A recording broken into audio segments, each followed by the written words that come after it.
7 sets next year, and none of them are reprint sets. Not too long ago, Magic would have core sets, mastered sets, and remastered sets. And these were very important. I loved master sets. You get a unique draft environment where the designers were not limited to one set's mechanics but could reach through the game's history and pull out interesting synergies. But now a lot of that has changed. Reprints are not the same in today's world. And that's what I want to talk about today. Reprints in 2026 and how they affect you. But first, if you find videos like this interesting, entertaining, or informative, you can support me by just liking, subscribing, or checking out my Patreon. Additionally, using my discount code TTM at CoolStuffInc to buy singles, or Dragon Shield to buy sleeves, also supports the channel. Thank you very much for your continued support. Back to the rest of the video. Reprints used to come from a few places. Main sets might have some reprints in between the new cards. Commander precons will often have a couple, although infamously they usually only have 3-ish good reprints and none of them are ever lands. A lot of the precon value comes from the new cards. We would also get a core set every year. These would be reprints that also aided the standard environment. And then we would often get a Masters set. It used to be Modern Masters when Modern was more popular, but we later got other mastered and remastered sets. These were awesome. Fetch lands, shock lands, strange cards that were difficult to reprint, and legendary creatures that wouldn't make sense on every plane.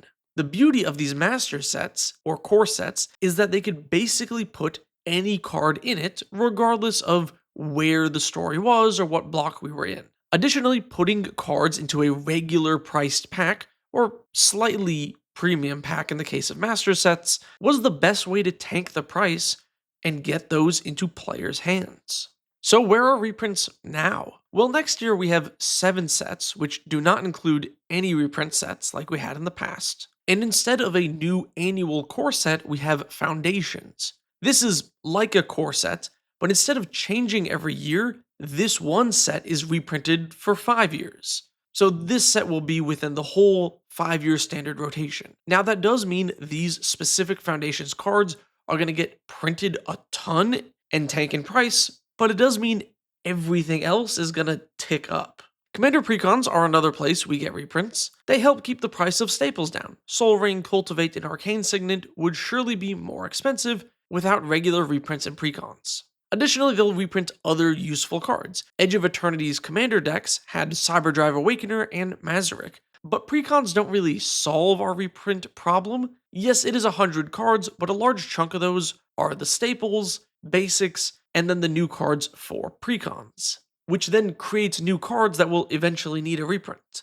Things like Sphere Grid is a widely applicable card, so it's still kind of pricey. Or the face commanders themselves will eventually need reprints, especially the more popular ones. What about Secret Lairs? They have the same benefits that core and master sets have, right? They don't need to adhere to any set's themes or setting. Heck, they don't need to adhere to any set's draft archetypes. Basically, any card could be reprinted in a Secret Lair. So with the colossal number of Secret Lairs coming out, we probably see lots of excellent reprints of unique cards that would normally be really hard to reprint. And that would surely generate a lot of sales for Wizards, right? Tons of value in their Secret Lairs with reprints of cards that use old keywords or mechanics with updated rule text and art?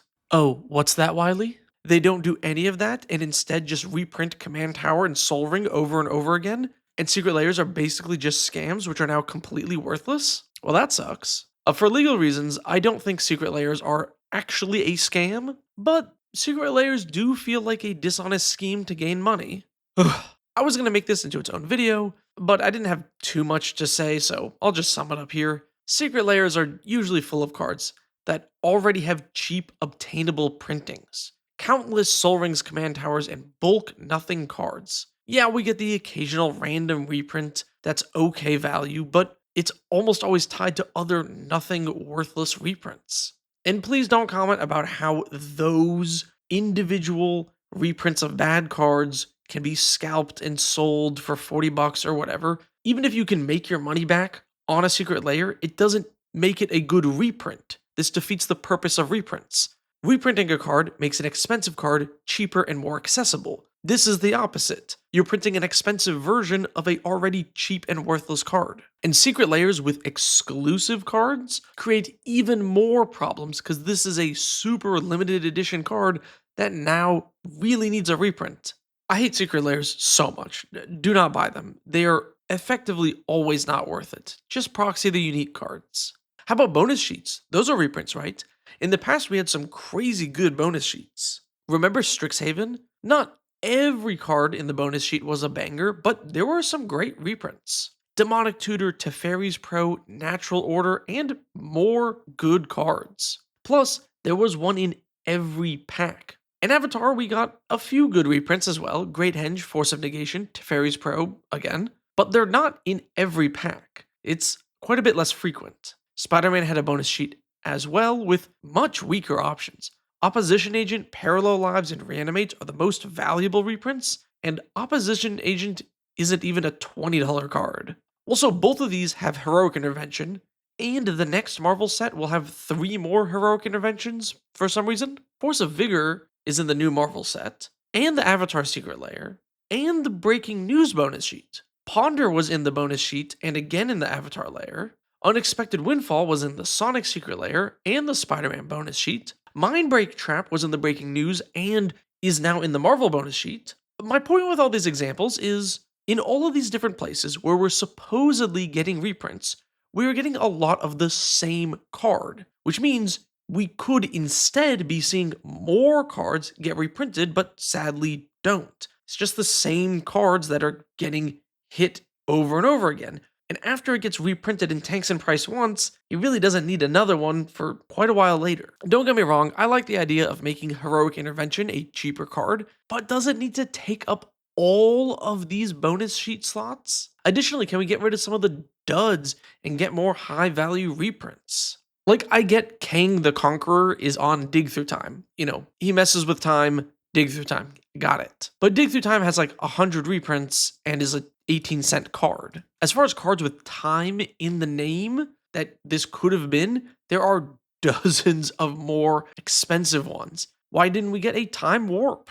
Or heck, even Time Stretch, that's at least a $2 card. Looking again at the upcoming sets for 2026, the fact that so much of it is Universes Beyond is going to cause this reprint problem to be even worse. When new cards are printed, it sets the supply to a certain amount, and usually over time the demand goes up. This is natural as the player base grows and more people want the cards, blah blah blah, supply and demand. So increasing the number of sets coming out each year means you need a lot more reprints to keep up with that. But we aren't getting more reprint sets, we're just getting more new sets. And then a lot of these are new cards that Hasbro does not have the right to freely reprint. When are we getting Omen Paths in paper? Who knows? And because of that, we've seen many Universes Beyond cards tick up in price quite a bit faster than other sets. So why does this matter at all, right? Most people play EDH and Standard is on Arena. Can't you just proxy and free-to-play grind to get all the cards?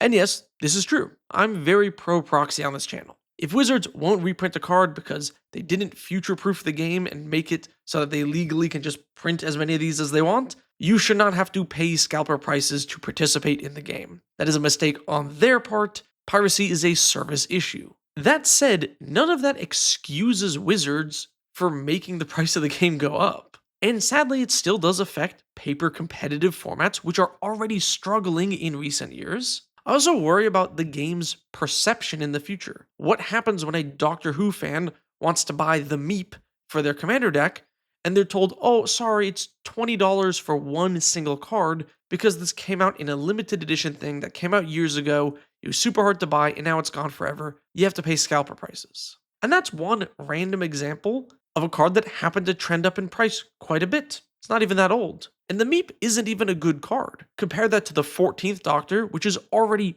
over $100. Where are these cards' prices going to be after another year with no reprints? Wizards has always been pretty stingy on reprints, letting their reprint equity build up so that the master sets can have a reasonable amount of high-value reprints. But with this increase in sets, I don't think we're getting the correct increase in reprinted cards to keep up. Rather the opposite. I wanted to have some examples of good cards that they could reprint or need a reprint, So I asked my patrons to give a few suggestions, and I got some great ones. The Great Henge, like not in a bonus sheet, but actually in a pack.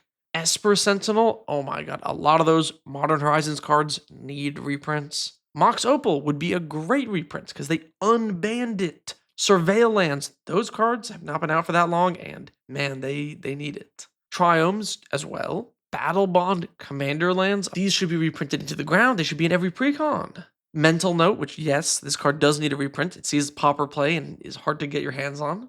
Urza's Saga, another banger card that needs a reprint really badly. Again, Modern Horizons. Xiaodun the One-Eyed and Riding the Dilu Horse are great suggestions. They're from Portal 3 Kingdoms, not reserve list, but haven't been reprinted since. I guess Xiaodun got that Judge promo, but that's also still pretty pricey. Ride the Dilu Horse is quite funny because they forgot to add until end of turn, so it just permanently gives a creature +2/+2 in horsemanship on a sorcery. Very funny. Boros Charm, which is apparently almost $5. Yeah, what the hell indeed.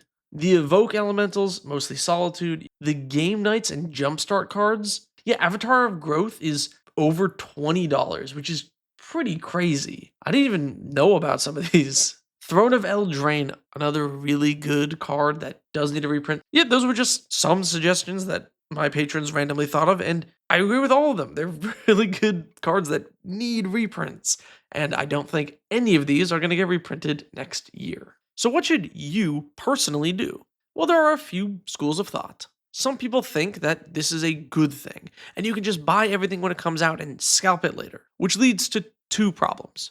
One, that is part of the problem. And two, what are you using the money you sell the cards for on? Are you gonna then spend it on other overpriced cards? If so, you're not really getting any value out of this. And if you're selling them at a markup to buy not Magic cards, then this video isn't for you. You're not playing Magic, you're just scalping. Another suggestion is to buy singles. They are raising the price of packs with this upcoming Lorwyn set.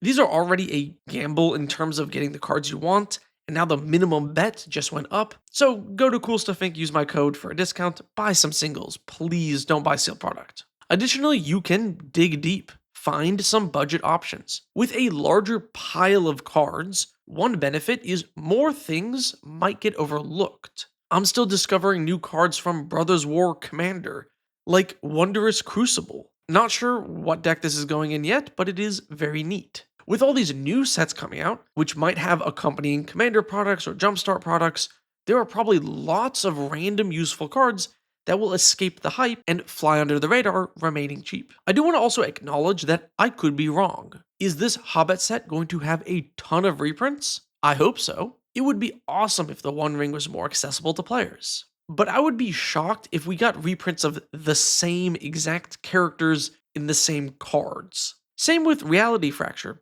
This could be a reprint set. Again, I'd be surprised if that happened because of how they talked about it, but who knows? Maybe it's all in-universe versions of Universes Beyond cards, in which case I will be wrong and very happy. Okay, so what could Wizards do to fix this? Well, I would like to see them get rid of foundations and bring back core sets. Ideally, the core set would just be strange cards that don't fit into normal standard sets, maybe for lore purposes, like Inventor's Fair is a specific thing that might not be happening in the story, or named characters that need reprints. Also, master sets and remaster sets could hopefully come back. I know Mark Rosewater said that they might come back in the future, but I would really love to see that. Especially if they were, I don't know, Omen Path cards, and then this would dispel the fear that the Universes Beyond cards are another reserve list. Additionally, it would just be great to have reprints of a lot of these cards. I know it's not a perfect solution to just have two versions of every card, but Wizards didn't future-proof this Universes Beyond stuff very much, so that's kind of the best option we have right now. Secret Lairs could go back to having 5 or more cards in it and be filled with value and print to demand, like how they used to be. I swear, if that Monster Hunter Secret Lair was just the ancient dragons with Monster Hunter art on them, there would be zero complaints, because there would actually be value to be had.